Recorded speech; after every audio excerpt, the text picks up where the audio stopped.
Hello, Dr. Reed here again. I want to run through for the gut health program, specifically the Coca Pulse test. So this is a functional medicine type test that you can read on in your guidebook, which is in your box.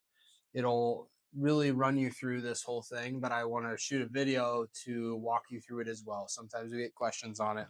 So I just want to make sure you're doing it very specifically so that we can ensure that we can trust the results that we get from it. Okay, so this is what we're utilizing to assess the foods that we're putting in our body to determine if we're sensitive to them and maybe we should avoid them for either a longer period of time or just know that moving forward that your body just does not like XYZ food. Okay, so this is measuring heart rate variability, and that will give us good information again on if that food is a negative for us. Okay, so how we'll do this is on day either 22 or day 82, depending on which plan you're on. You'll start testing foods. So we have this very clearly outlined in the guidebook what foods we're testing, what days we're testing, and all of that. So it's best to follow that just so that we can do it in a very controlled manner and just know we're testing all the foods and we have all the information. Okay. First day would be citrus type foods. Second day would be nightshades, and so on. Again, it's outlined very clearly in the guidebook. But how you're going to do this is you're going to find this box in your kit. Okay. In that box, you're going to find this little box, which has a pulse oximeter in it. Okay. So that is what we're going to use. I have one here separately. And how this works is essentially what we want you to do is go find a table in your house and set everything that you need there, and that being the food and the pulse oximeter. And if you want a pencil and paper to write down your numbers and stuff, we have patients that really do these tests a number of times to really make sure that the results are they're getting the best out of the results, and get the truest numbers, I guess you would say.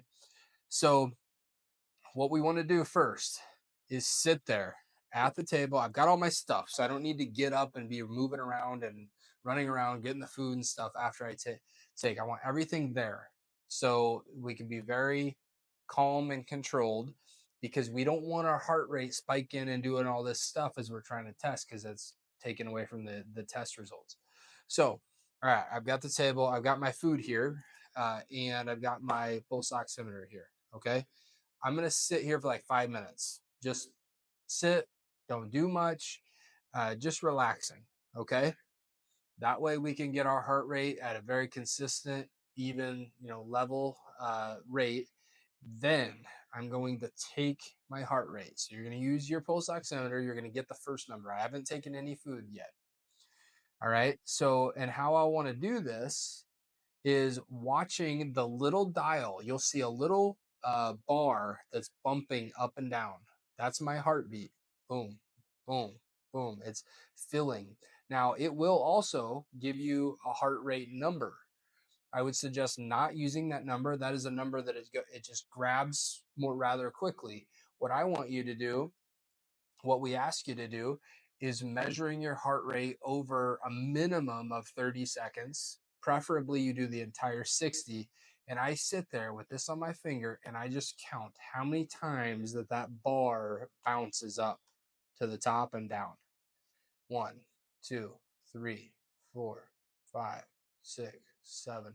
And I'm counting, counting, counting the entire 60 seconds, or a minimum of 30 seconds. And of course, we would times it by two. Okay. Now I have my resting heart rate. Write that down. Okay. I've got that number now, and that is my resting. So I hadn't put any food in yet. And now I'm going to grab the food.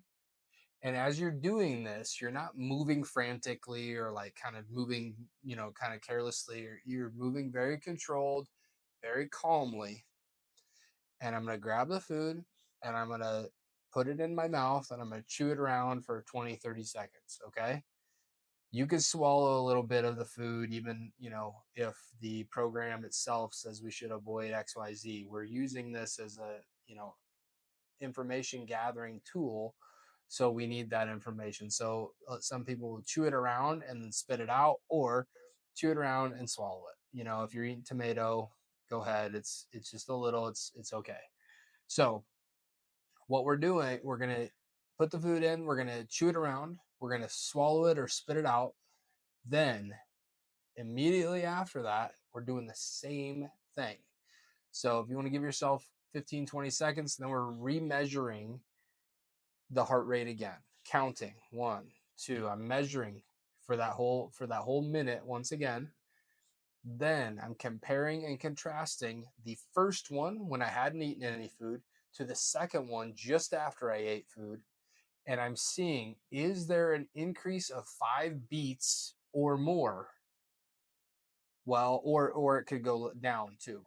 Any fluctuation, typically it's up, but it could go down as well. Over 5. So if I was 60 before and I'm 65 or I'm 68, that would be a positive test, and that would tell us that no, we don't want to eat that anymore. Or okay, if we want to retest it to make sure, then we can do that.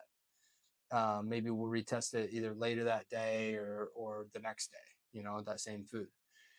So that is really the test. And we'll do that same process for every food that we test. Okay. So you want a few minutes. We want to get that resting heart rate.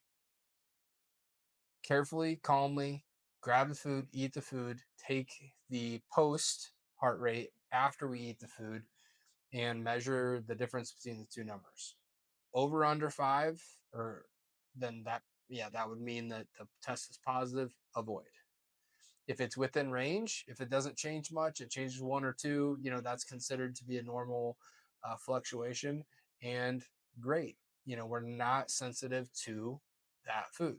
And then we can start to reintroduce that if the program kind of calls for that. Some of the foods we have you avoid it for the entirety of the program, but you'll know that that food, I'm not, it's a negative, so I'm good to eat it. So that's the Coca Pulse test. That is how we want to measure, one of the tools which use to measure the sensitivity of foods. And hopefully that cleared up any potential confusion that you might have in the future.